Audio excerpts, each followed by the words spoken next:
স্বামী গরিব হলে স্ত্রীর উচিত দুইটি আমল ঘরের মধ্যে বেশি করা, তাহলে ওই স্বামীর পরিবারে আল্লাহ রাব্বুল আলামিন দরিদ্রতা দূর করে দিবেন। মনে রাখবেন, স্ত্রীর যে রিজিক আল্লাহ রাব্বুল আলামিন দান করেন, এই রিজিক কিন্তু স্বামীর মাধ্যমে আল্লাহ রাব্বুল আলামিন দিয়ে থাকেন, কারণ উপার্জন করে স্বামী। সুতরাং কোন স্ত্রী যদি এই দুইটি আমল করে, তাহলে তার আমল নামায়, তার কপালে যে আল্লাহ অজস্র রিজিকের ব্যবস্থা করে দিবেন, এই রিজিকটা স্বামীর মাধ্যমে চলে আসবে, যার কারণে স্বামীকে আল্লাহ রাব্বুল আলামিন সে সচ্ছলতা দান করবেন। এবং যেই ঘরে পড়া হয়, ওই ঘরে সচরাচর অভাব হয় না।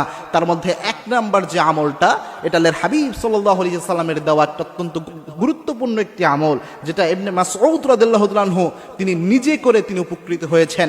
ইবনে মাসউদ রাদিয়াল্লাহু তাআলা আনহু যখন অন্তিম শয্যায়, বাইহাকী শরীফে এই হাদিসটা এসেছে, ইবনে মাসউদ রাদিয়াল্লাহু তাআলা অন্তিম শয্যায় অবস্থায় ওসমান রাদিয়াল্লাহু তাআলা তাকে দেখতে গেলেন। দেখতে গিয়ে বললেন, ইবনে মাসউদ, তোমার ঘরে তো তেমন অর্থনৈতিক সচ্ছলতা ভালো নয়, আমি বাইতুল মাল থেকে কিছু অর্থ সম্পদ দিয়ে দেই, যাতে তোমার ভবিষ্যতে তোমার মেয়েরা এটা দিয়ে চলতে পারে, তাদের একটা রিজিকের ব্যবস্থা হয়। ইবনে মাসউদ রাদিয়াল্লাহু তাআলা আনহু বললেন, ওসমান, আমার এই জিনিসের কোনো প্রয়োজন নাই, কারণ আল্লাহর হাবিব সাল্লাল্লাহু আলাইহি ওয়াসাল্লামের শেখানো একটি আমল আমার কন্যাদেরকে আমি সব সময় শিক্ষা দিয়েছি। ওসমান রাদিয়াল্লাহু তাআলা আনহু বললেন, কোন আমল?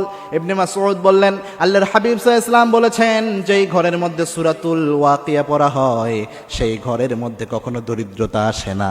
আমার মেয়েদেরকে আমি আদেশ দিয়েছি তারা যেন প্রত্যেক দিন সূরাতুল ওয়াকিয়া পাঠ করে। আমার মেয়েরা সূরাতুল ওয়াকিয়া শিখেছে, এই সূরা ওয়াকিয়ার উপর তারা আমল করে, সুতরাং দরিদ্রতা তাদের আর আসবে না ইনশাআল্লাহ। আপনারা এটা নিয়ে চিন্তা করতে হবে না। এবং কি ইবনে মাসউদ রাদিয়াল্লাহু তাআলা আনহু এই সাহায্যটা তিনি নেন নাই, এবং অরিজিনালি তার মেয়েদেরকে আল্লাহ রাব্বুল আলামিন সচ্ছলতা দিয়েছিলেন।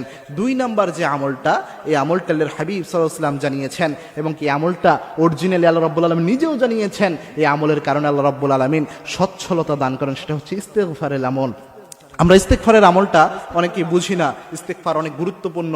আল্লাহর হাবিব সাল্লাল্লাহু আলাইহি ওয়াসাল্লাম ইস্তেগফারের ব্যাপারে অনেক ফজিলত বর্ণনা করেছেন। আল্লাহর হাবিব সাল্লাল্লাহু আলাইহি ওয়াসাল্লাম জানিয়েছেন, মাল্লাযিমাল ইস্তেগফার, ইস্তেগফারের সাথে যে ব্যক্তি লেগে থাকে, ওই ব্যক্তিকে আল্লাহ রাব্বুল আলামিন 3টা পুরস্কার দান করেন।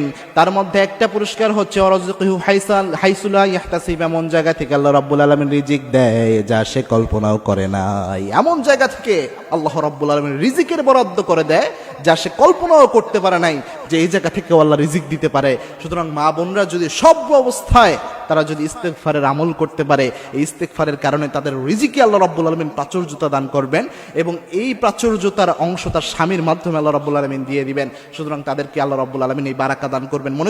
মনে রাখবেন, রিজিকের একচ্ছত্র মালিকানা কিন্তু আল্লাহ রাব্বুল আলামিনের হাতে। আল্লাহ রাব্বুল আলামিন যাকে চান অগণিত অসংখ্য রিজিক আল্লাহ রাব্বুল আলামিন দান করে দেয়, এবং কি আল্লাহ রাব্বুল আলামিন ছাড়া পৃথিবীতে কেউ আপনার কোনো রিজিক দিতে পারে না। সুতরাং আল্লাহ যদি কোনো ব্যক্তিকে রিজিক দিতে চায়, সে অসংখ্য রিজিকের মালিক হয়। সুতরাং এই আমলগুলো করার তৌফিক আল্লাহ রাব্বুল আলামিন আমাদের দান করুন। আল্লাহুম্মা আমিন।